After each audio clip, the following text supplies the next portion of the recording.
barely sufficient for our drinking and cooking. Don't touch it. Save it for eating, cooking, drinking. And a couple miles around, there is no water. Bismillah, observe tayammum. For wudu, observe tayammum for or instead of ghusl, and this is perfectly valid.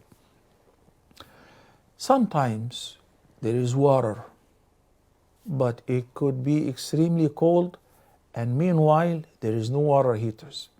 Somebody would say, come on, we are in the 21st century, but because you live a reasonable life or a fancy life, you do not realize that there are people. A couple months ago, I visited the refugee camps, the Syrian refugee camps in Lebanon. And of course, I cried from my heart.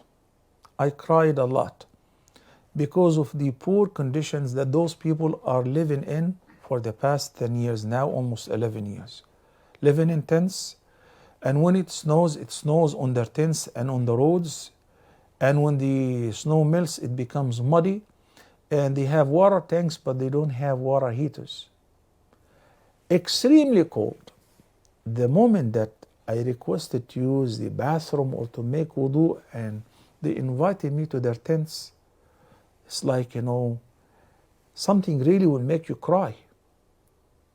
And the water is coming from the faucet, freezing. So you make wudu and you're shivering. Subhanallah.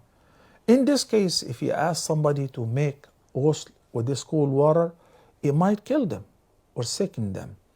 So Nabi Sallallahu Alaihi Wasallam said, if there is no hot water and you cannot warm up the water, then in this case you can resort to tayammum until you have an access to warm water. But if you don't, you're traveling, you're camping, and there is no hot water or warm water, you fear that the water will harm you, you can observe ghusl instead of ghusl, and instead of wudu, you can simply observe tayammum.